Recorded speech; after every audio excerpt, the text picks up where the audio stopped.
नमस्कार दोस्तों, स्वागत है आप सभी का हमारे इस चैनल गरुड़ धर्मार्थ पर। दोस्तों, अगर आप भी अपनी लाइफ में कुछ नया सीखने की चाह रखते हैं तो इस चैनल को अभी सब्सक्राइब कर लें।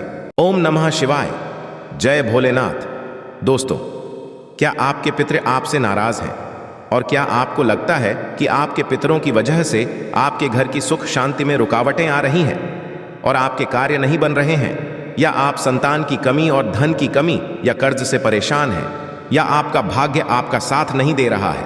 तो दोस्तों, इस बार के पितृपक्ष श्राद्ध में यदि आप दीपक से जुड़ा ये आसान सा उपाय कर लेते हैं तो आपके सभी पितृदोषों का तुरंत ही नाश हो जाएगा और आपको मिल जाएगी सभी संकट और कष्टों से मुक्ति। और दोस्तों, इस एकमात्र उपाय को करने से आपको धनवान मालामाल होने से कोई नहीं रोक सकता और आपकी जो भी मनोकामना है वो भी पूरी हो जाएगी। दोस्तों, इस बार 29 सितंबर 2023 से पितृपक्ष श्राद्ध बहुत ही दिव्य और दुर्लभ संयोग लेकर आए हैं। दोस्तों, इस पितृपक्ष में राजयोग काल सर्प दोष के साथ साथ धन लक्ष्मी योग भी बन रहा है, जिस वजह से इस बार के पितृपक्ष श्राद्ध का बहुत अधिक महत्व बढ़ गया है। और इस पितृपक्ष पर आप दीपक से जुड़ा ये आसान सा उपाय कर लेते हैं तो आपकी सभी समस्याओं का तुरंत ही अंत हो जाएगा।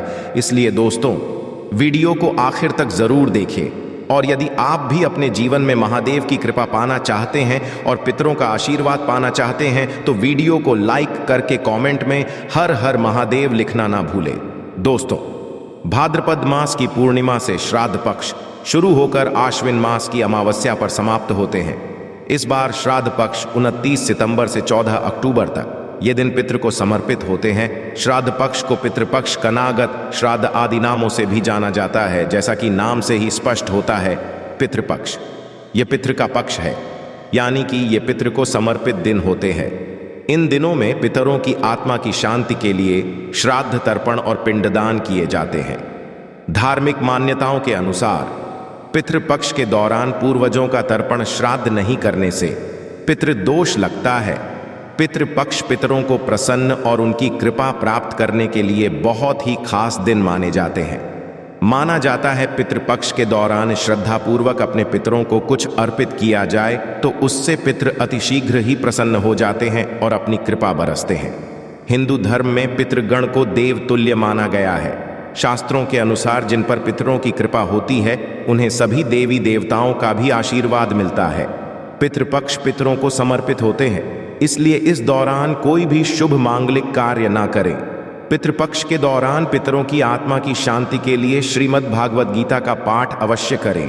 पितृपक्ष यानी कि श्राद्ध पक्ष, जिसे कनागत भी कहा जाता है, यह वह समय होता है जब हमारे पूर्वज धरती पर होते हैं और हम श्राद्ध कर्म करके उनका आशीर्वाद प्राप्त करते हैं। हिंदू धर्म में मृत्यु के पश्चात श्राद्ध करना बेहद जरूरी माना जाता है। मान्यता है कि यदि अपने पूर्वजों का तिथि पूर्वक श्राद्ध और तर्पण नहीं किया तो उन्हें इस लोक से मुक्ति नहीं मिलती और वह संसार में ही भटकते रहते हैं। ब्रह्मा वैवर्त पुराण के अनुसार देवताओं को प्रसन्न करने से पहले मनुष्य को अपने पितरों यानी कि पूर्वजों को प्रसन्न करना चाहिए। पितृदोष सबसे जटिल कुंडली दोषों में से एक है। पितरों की शांति के लिए हर वर्ष भाद्रपद मास के शुक्ल पूर्णिमा से आश्विन मास की अमावस्या तक पितृपक्ष श्राद्ध होते हैं। इस दौरान कुछ समय के लिए यमराज पितरों को आजाद कर देते हैं ताकि वे अपने परिजनों से श्राद्ध ग्रहण कर सकें। माना जाता है कि जिस घर के पितृ अपने परिवार के लोगों से खुश रहते हैं उस घर के लोगों को देवी देवताओं का भी आशीर्वाद प्राप्त होता है। शास्त्रों के अनुसार जिन लोगों के पितृ उनसे प्रसन्न नहीं होते हैं उन्हें पितृदोष का श्राप मिलता है। माना जाता है कि जिस घर में पितृदोष का श्राप लगता है उस घर के सदस्य कभी भी सुखी नहीं रहते और ना ही वे जीवन में सफलता प्राप्त कर पाते हैं। दोस्तों, आज की इस वीडियो में हम आपको पितृपक्ष में किया जाने वाला एक बहुत ही आसान और असरकारक उपाय बताने जा रहे हैं। इस उपाय करने से भगवान विष्णु और लक्ष्मी जी की असीम कृपा प्राप्त होती है, बिगड़े कार्य बनने लगते हैं, साथ ही पितरों का भी आशीर्वाद मिलता है। पितरों के आशीर्वाद से घर में सुख समृद्धि चली आती है, खुशहाली और शांति बनी रहती है। इसके साथ ही परिवार के सभी सदस्यों को हर क्षेत्र में सफलता प्राप्त होती है और जीवन के सभी कष्टों और दुखों से मुक्ति मिलती है।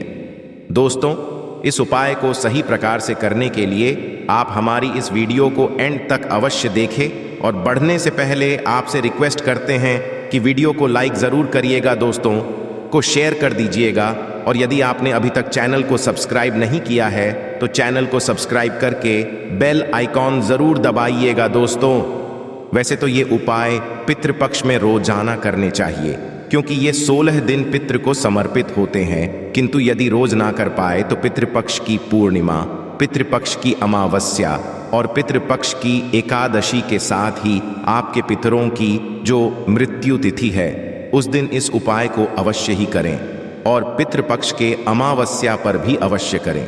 यह उपाय आपको संध्या काल या रात्रि के समय करना है। इस उपाय को सुबह या दोपहर के समय न करें। उपाय को करने के लिए आप अच्छे से मुंह हाथ पैर धोकर साफ हो जाएं और स्वच्छ वस्त्र धारण करें। इसके पश्चात एक दिया तैयार करें।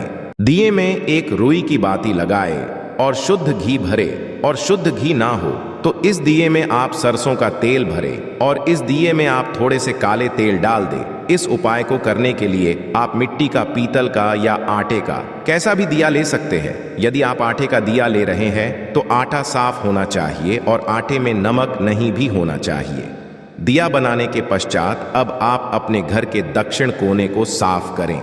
यदि आपके घर के दक्षिण कोने में स्टोर रूम है या बाथरूम वगैरह बना है या खाली स्थान नहीं है तो आप अपने रसोई घर के सबसे दक्षिण कोने को साफ करें। यदि रसोई घर में भी ऐसा साफ स्थान नहीं है तो आप अपने किसी भी कमरे के दक्षिण कोने को साफ करके वहां पर इस दिए को रखें। यदि किसी कमरे में भी ऐसी जगह नहीं है तो आप मंदिर के पास साफ स्थान पर इस दिए को आपको ऐसे रखना है कि दिए की जो बाती है यानी जो लो है वो दक्षिण दिशा की तरफ होनी चाहिए, यानी कि दिया का मुख आपको दक्षिणी दिशा की तरफ करना है। और ये भी ध्यान रखे कि दिए को सीधे जमीन पर ना रखे, दिए के नीचे कोई कपड़ा बिछा दे या कोई कटोरी प्लेट रख दे है या फिर थोड़े से साबुत चावल रख दे। सीधे जमीन पर दिया ना रखे, सीधे जमीन पर रखा हुआ दिया अपूर्ण माना जाता है। दिया जलाने के पश्चात सबसे पहले आप भगवान श्री गणेश को प्रणाम करें, फिर भगवान विष्णु और मां लक्ष्मी जी को प्रणाम करें। इसके पश्चात पितृदेव को प्रणाम करें, भगवान से अपने पितरों की आत्मा की शांति की प्रार्थना करें। इसके पश्चात पितरों से मुक्ति की प्रार्थना करें। इसके पश्चात आप भगवान विष्णु जी के महामंत्र ओम नमो भगवते वासुदेवाय का 11 बार जाप करें। मंत्र का जाप करने के पश्चात अब आप पितृदेव के इस मंत्र का 108 बार जाप करें। मंत्र इस प्रकार है AUM पितृदेव इस मंत्र का आपको 108 बार जाप करना है। आप किसी भी माला पर जिस पर आप मंत्र का जाप करते हैं उस पर भी इस मंत्र का जाप कर सकते हैं, या फिर उंगलियों पर गिनकर या माचिस की तीली पर या मिश्री के दाने पर गिनकर भी आप इस मंत्र का जाप कर सकते हैं। दोस्तों ध्यान रखिए, इस मंत्र का जाप आपको दक्षिण दिशा की तरफ मुंह करके करना है। शास्त्रों में बताया गया है कि पितृलोक दक्षिण दिशा में है। दक्षिण दिशा पितरों की दिशा होती, इस दिशा में पितरों का वास होता है। श्राद्ध पक्ष में दक्षिण दिशा में इस प्रकार दिया जलाने से और मंत्र का जाप करने से पितृदेव की असीम कृपा प्राप्त होती है और पितृदोष पितृ आशीर्वाद में बदल जाता है। मंत्र का जाप करने के पश्चात आप अपने पितरों को, अपने पूर्वजों को प्रणाम करें और सभी कष्ट, दुहक, दरिद्रता को दूर करने की प्रार्थना करें। दोस्तों इस उपाय को करते समय कुछ बातों का विशेष ध्यान रखें।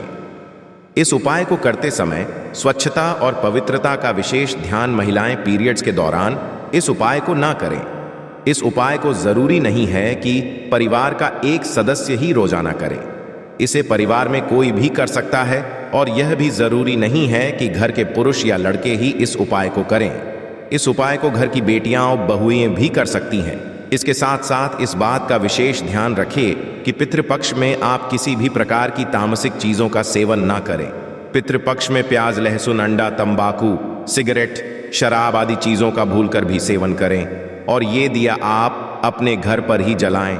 और यदि आप किसी और के घर गए हुए हैं तो किसी और के घर में आप इस दिए को अपने पितरों के नाम से ना जलाएं।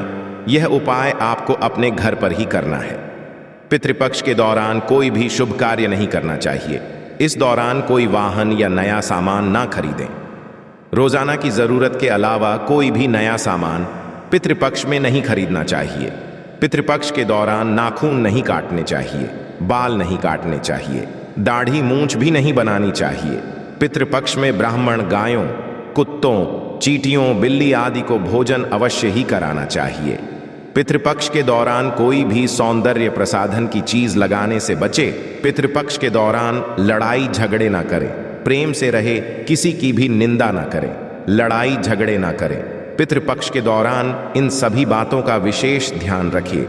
दोस्तों, यदि आपने दिया चावलों पर रख कर जलाया है तो अगले दिन सुबह उठकर आप उन चावलों को पक्षियों को डाल दें। यदि आपने आटे के दिए का प्रयोग किया है तो उस दिए को भी आप पक्षियों को ढाल दें। यदि आपने मिट्टी तितल के दिए का प्रयोग किया है तो आप उस दिए को दोबारा प्रयोग कर सकते हैं। तो दोस्तों, आइए अब आपको बताते हैं पितृपक्ष के दौरान कौन सी चीजें आपको भूल कर भी नहीं खरीदनी चाहिए। लोहे का सामान। पितृपक्ष के दौरान लोहे का सामान नहीं खरीदा जाना चाहिए। यदि खरीदा जाता है तो इससे पितृ नाराज हो जाते हैं। साथ ही घर की नकारात्मकता बढ़ जाती है, घर की सुख शांति भी खत्म हो जाती है। ये जीवन में दुख का कारण बनता है। गृह प्रवेश, भूमि पूजन। इसके अलावा पितृपक्ष के दौरान भूमि पूजन और नए घर में प्रवेश नहीं किया जाना चाहिए। यदि ऐसा किया जाता है तो उस घर में भूत प्रेत का वास होने लगता है। साथ ही घर का व्यक्ति काफी खुश नहीं रहता है और उसे जीवन में परेशानियां झेलनी पड़ती है। वहीं घर के व्यक्ति अक्सर बीमार भी रहने लगते हैं, क्योंकि ऐसा करने से पितृ नाराज हो जाते हैं। नए कपड़े पितृपक्ष में नए वस्त्र नहीं खरीदे जाना चाहिए। हालांकि श्राद्ध पक्ष के दौरान नए वस्त्रों का दान जरूर जाता है, किंतु पुराने वस्त्र का नहीं और ना ही नए वस्त्र खरीदे जाते हैं। यदि ऐसा किया जाता है तो उस पत्र नाराज हो जाते हैं और उसका शुभ प्रभाव जीवन पर देखने को मिलता है। मांस मदिरा। पितृपक्ष या श्राद्ध पक्ष के दौरान मांस मदिरा नहीं खरीदी जानी चाहिए, ना ही इसका सेवन करना चाहिए। यदि मांस मदिरा का सेवन किया जाता है और उन चीजों को खरीदा जाता है तो इससे पितृ नाराज हो जाते हैं और जीवन पर काफी ज्यादा प्रभाव देखने को मिलता है। इतना ही नहीं, वंश पर इसका सबसे ज्यादा पड़ता है, घर में कलह भी बढ़ जाता है। आइए अब आपको बताते हैं श्राद्ध विधि और श्राद्ध का भोजन। पौराणिक ग्रंथों के अनुसार श्राद्ध करने की भी विधि होती है। यदि पूरे विधि विधान से श्राद्ध कर्म ना किया जाए तो मान्यता है कि वह श्राद्ध कर्म निष्फल होता है और पूर्वजों की आत्मा अतृप्त ही रहती है। शास्त्र संवत मान्यता यही है कि किसी सुयोग्य विद्वान ब्राह्मण के जरिए ही श्राद्ध कर्म करवाना चाहिए। श्राद्ध कर्म में पूरी श्रद्धा से ब्राह्मणों को तो दान दिया ही जाता है। साथ ही यदि किसी गरीब जरूरतमंद की सहायता भी आप कर सके तो बहुत पुण्य मिलता है। इसके साथ साथ गाय, कुत्ते, कौवे आदि पशु पक्षियों के लिए भी भोजन का एक अंश जरूर ढालना चाहिए। इन्हें भोजन ढालते समय अपने पितरों का स्मरण करना चाहिए। मन ही मन उनसे श्राद्ध ग्रहण करने का निवेदन करना चाहिए। यदि संभव हो तो गंगा नदी के किनारे पर श्राद्ध कर्म करवाना चाहिए, नहीं तो घर पर भी इसे जा सकता है। जिस दिन श्राद्ध हो उस दिन ब्राह्मणों को भोज करवाना चाहिए। भोजन के पश्चात दान दक्षिणा देकर भी उन्हें संतुष्ट करें। श्राद्ध पूजा दोपहर के समय शुरू करनी चाहिए। योग्य ब्राह्मण की सहायता से मंत्र उच्चारण करें और पूजा के पश्चात जल से तर्पण करें। श्राद्ध करने के लिए किसी ब्राह्मण को आमंत्रित करें, भोज कराए और अपनी सामर्थ्य के अनुसार दक्षिणा भी दे। श्राद्ध के दिन अपनी सामर्थ्य या इच्छा अनुसार खाना बनाएं। आप जिस व्यक्ति का कर रहे हैं उसकी पसंद के मुताबिक खाना बनाएं जो उचित रहेगा। श्राद्ध के दिन लहसुन प्याज रहित सात्विक भोजन ही घर की रसोई में बनना चाहिए, जिसमें उड़द की दाल, बड़े चावल, दूध, घी से बने पकवान, खीर, मौसमी सब्जी जैसे तोरई, लौकी, सीत, फल, भिंडी, कच्चे केले की सब्जी ही भोजन में मान्य है। मान्यता है कि श्राद्ध के दिन स्मरण करने से पितृ घर आते हैं और अपनी पसंद का भोजन कर तृप्त हो जाते हैं। खाने में लहसुन प्याज का प्रयोग ना करें। आइए जानते हैं पितृपक्ष की पौराणिक कथा। पितृपक्ष की पौराणिक कथा के अनुसार जोगे तथा भोगे दो भाई थे। दोनों अलग अलग रहते थे। जोगे धनी था और भोगे निर्धन। दोनों में परस्पर बड़ा प्रेम था। जोगे की पत्नी को धन का अभिमान था, किंतु भोगे की पत्नी बड़ी सरल हृदय थी। पितृपक्ष आने पर जोगे की पत्नी ने उससे पितरों का श्राद्ध करने के लिए कहा तो जोगे इसे व्यर्थ का कार्य समझकर टालने की चेष्टा करने लगा। किंतु उसकी पत्नी समझती थी कि यदि ऐसा नहीं करेंगे तो लोग बातें बनाएंगे। फिर उसे अपने मायके वालों को दावत पर बुलाने और अपनी शान दिखाने का यह उचित अवसर लगा। अतः वह बोली, आप शायद मेरी परेशानी की वजह से ऐसा कह रहे हैं, किंतु इसमें मुझे कोई परेशानी नहीं होगी। मैं भोगे की पत्नी को बुला लूंगी, दोनों मिलकर सारा काम कर लेंगी। फिर उसने झोगे को अपने पीहर न्योता देने के लिए भेज दिया। दूसरे दिन उसके बुलाने पर भोगे की पत्नी सुबह सवेरे आकर काम में जुट गई। उसने रसोई तैयार अनेक पकवान बनाए, फिर सभी काम निपटाकर अपने घर आ गई। आखिर उसे भी तो पितरों का श्राद्ध तर्पण करना था। इस अवसर पर जोगे की पत्नी ने उसे रोका ना। वह रुकी, शीघ्र ही दोपहर हो गई। पितृ भूमि पर उतरे। जोगे भोगे के पितृ पहले जोगे के यहाँ गए तो क्या देखते हैं कि उसके ससुराल वाले वहां भोजन पर जुटे हुए हैं। निराश होकर वे भोगे के यहाँ गए। वहां क्या था, मात्र पितरों के नाम पर अग्यारी दे दी गई थी। पितरों ने उसकी राख चाटी और भूखे ही के तट पर जा पहुंचे। थोड़ी देर में सारे पितृ इकट्ठे हो गए और अपने अपने यहाँ के श्राद्धों की बढ़ाई करने लगे। जोगे भोगे के पितरों ने भी अपनी आप बीती सुनाई। फिर वे सोचने लगे, यदि भोगे समर्थ होता तो शायद उन्हें भूखा ना रहना पड़ता, मगर भोगे के घर में तो 2 जून की रोटी भी खाने को नहीं थी। यही सब सोचकर उन्हें भोगे पर दया आ गई। अचानक वे नाच नाच कर गाने लगे, भोगे के घर धन हो जाए, भोगे के घर धन हो जाए। सांझ होने को हुई। भोगे के बच्चों को कुछ भी खा नहीं मिला था। उन्होंने मां से कहा, भूख लगी है। तब उन्हें टालने की गरज से भोगे की पत्नी ने कहा, जाओ, आंगन में हौदी औंधी रखी है, उसे जाकर खोल लो और जो कुछ मिले बांट कर खा लेना। बच्चे वहां पहुंचे तो क्या देखते हैं कि हौदी मोहरों से भरी पड़ी है। वे दौड़े दौड़े मां के पास पहुंचे और उसे सारी बातें बताई। आंगन में आकर भोगे की पत्नी ने यह सब कुछ देखा तो वह भी हैरान रह गई। इस प्रकार भोगे भी धनी हो गया, मगर धन पाकर वह घमंड दूसरे साल का पितृपक्ष आया। श्राद्ध के दिन भोग एक स्त्री ने 56 प्रकार के व्यंजन बनाए, ब्राह्मणों को बुलाकर श्राद्ध किया, भोजन कराया, दक्षिणा दी। जेठानी को सोने चांदी के बर्तनों में भोजन कराया। इससे पितृ बड़े प्रसन्न तथा तृप्त हुए। तो यह थी आज की खास वीडियो। आशा है कि आज की इस प्रस्तुति में बताई गई जानकारी आपको अच्छे से समझ आ गई होगी। वीडियो अच्छा लगा हो तो एक लाइक अवश्य कर दें। धन्यवाद वीडियो के अंत तक बने रहने के लिए।